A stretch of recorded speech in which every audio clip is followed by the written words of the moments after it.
We don't pay dividends because we think we can turn every dollar we retain into more than a dollar of market value. I mean, the only reason for us to keep your money is if it becomes worth more by us keeping it than it would be worth if we gave it to you. And if we can create more than a dollar of market value for every dollar we keep, you're better off whether you want to take that dollar out by selling a little piece of your stock or whether you continue to leave it in.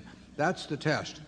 If we come to the conclusion that we can't do that, and we could come to the conclusion sometime, then we should distribute it to you. The interesting thing is, we're in certain businesses, for example, See's Candy being one. We don't have a way to intelligently use all of the money that See's generates within the See's Candy Company.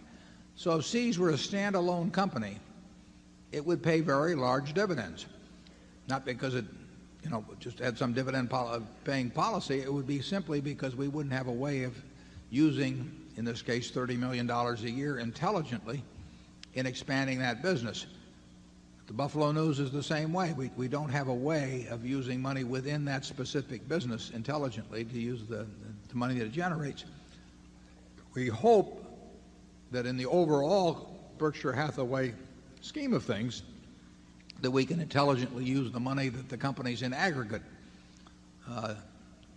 generate for us. And we think so far we have, and we think the prospects are reasonably good that we can continue to do that. But dividend policy should really be determined by that criteria, also bearing in mind the possibilities of repurchase of stock too. But they should be determined by whether a dollar left in the business is worth more than to the shareholder than a dollar paid out.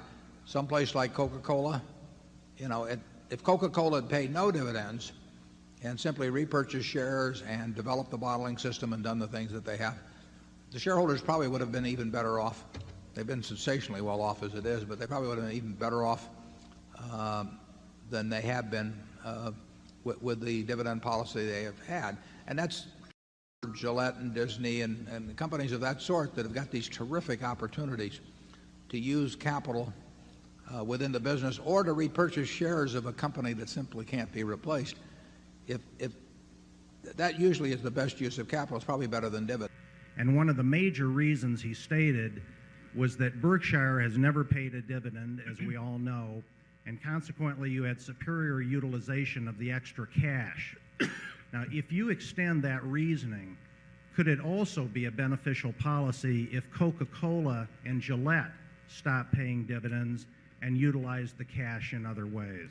Well, it depends what they could use how they would utilize the cash and what they could use it for.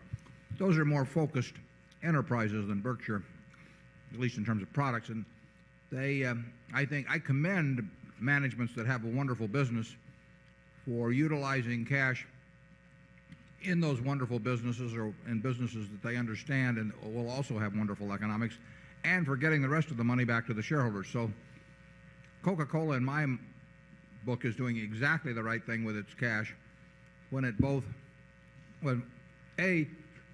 uses all the cash that it can effectively in the business to expand in new markets and all of that sort of thing. But then beyond that, it pays a dividend which distributes cash to shareholders, and then it repurchases shares in a big way, which returns cash on a selective basis to shareholders, but in a way that benefits all of them. So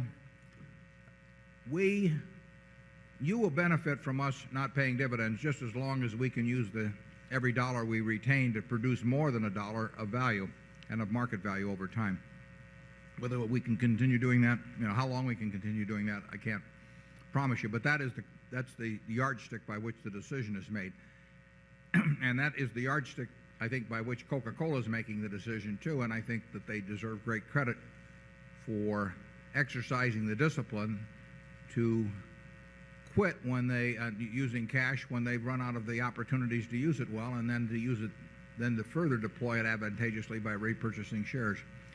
I think one of the things I admire about my friend Bill Gates, he's got $4.5 billion of cash in Microsoft, and there are very few managements can stand having $4.5 billion of cash and not doing something unintelligent with it. So far, it's made sense for us to retain everything we earn. And I think it'll make sense for a while longer, but it may not make sense indefinitely. Why won't you pay a dividend to your shareholders? Well, we think our shareholders 5 years from now will be wealthier, counting what they would get from the reinvestment of the dividend. We think they'll be wealthier if we hold on to the money. Now, we may be wrong in that, but historically we've been right. And if we'd paid a dividend over the years, our shareholders would be considerably poorer than they are.